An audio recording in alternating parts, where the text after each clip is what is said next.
In 2012, I was working as the lead diagnostics technician at an automotive shop in Fremont, California. It was the kind of job that kept me on my toes every single day. Engines to troubleshoot, customers to explain things to, the smell of motor oil and brake cleaner in the air. That morning was nothing unusual. The sun was just peeking over the rooftops, casting long shadows across the shop floor, and my shift began at 7 a.m. sharp. I parked my car across the street in my usual spot, grabbed my work bag, and crossed the road. As I walked in to greet my boss, my phone rang. The voice on the other end delivered a blow that knocked the wind out of me. My grandfather had just passed away in the hospital. For a moment, the shop, the noise, the smell, everything seemed to fade into silence. My mind went blank, my chest heavy. I managed to mutter a quick hello and goodbye to my boss, then turned right back around and headed home.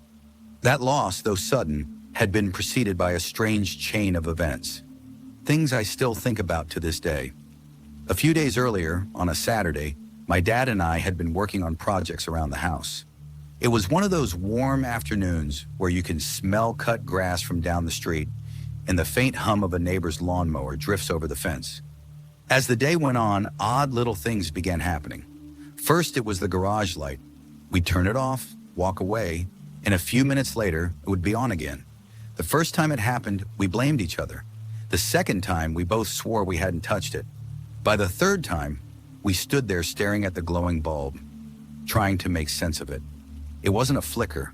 It was on, as if someone had deliberately switched it back. Then came the text. Later that day, my dad's phone buzzed with a message from an unfamiliar number in the 209 area code.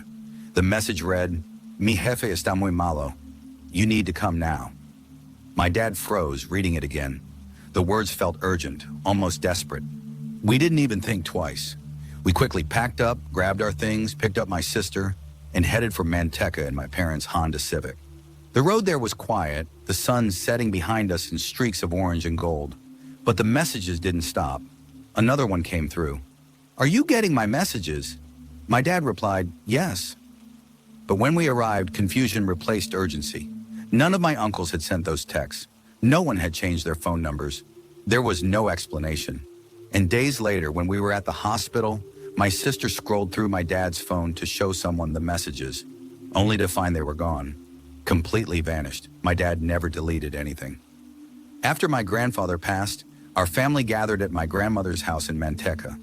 The air in that home was heavy, like the grief had soaked into the walls. We sat together in the living room, speaking in soft voices, sharing memories. Hours later, my dad suggested we head home to prepare a room for my grandma to stay with us. It felt good to have a task, something to focus on besides the weight in our chests. My sister, my girlfriend at the time, and I got into my sister's 2012 Honda Civic. My sister was driving, I was in the front passenger seat, and my girlfriend sat behind her. My parents followed in their own Civic, just a few car lengths behind. As we rolled down a quiet residential street, my eyes wandered to the Rosary hanging from my sister's rearview mirror. It was tied in a tight knot, almost like a small loop. "Why do you tie it so tight?" I asked casually. "I don't like it dangling too low when I drive," she replied with a shrug. That was it. I went back to scrolling through my phone. We reached a red light, waiting to turn left onto the freeway. The night felt still, just the low hum of the engine and the faint buzz of a streetlight above. Then my sister screamed. I barely had time to look up. Bright, blinding headlights exploded into my vision. A Volkswagen, coming at what must have been close to 60 miles per hour, had crossed over into our lane. We were stopped, trapped, and it was coming straight for us. The impact hit like a cannon. My parents, watching from behind, later told me they saw our car's rear wheels lift off the ground before slamming back down. The force shoved us violently out of our lane. Inside, it was chaos, smoke, the sharp smell of burnt metal, my ears ringing so loud I couldn't even hear my own breathing. The dashboard lit up with a furious check engine light, flashing like it was screaming at us to do something. When my eyes focused again, I saw 3 rosary beads sitting in my lap. My stomach dropped. I thought, oh no, Stephanie's rosary broke. From here, my memory becomes fragmented. like trying to remember a dream. I have a clear image of a woman dressed in pure white scrubs, like a nurse, opening my passenger door. She spoke calmly, firmly, telling us to get out and move across the street. But according to my parents, there was no woman. They said we simply got out on our own and walked across the road. Standing on the curb, we checked each other over. My chest hurt with every breath. I later found out my sternum was fractured. My sister had 2 broken heels. My girlfriend had internal bruising. But we were alive. As we waited for the ambulance, my mom's voice cut through the noise. "What's that in your pocket?" she asked, pointing at my back pocket. I reached behind me and felt something solid. When I pulled it out, my heart stopped. It was the rosary, my sister's rosary, completely intact.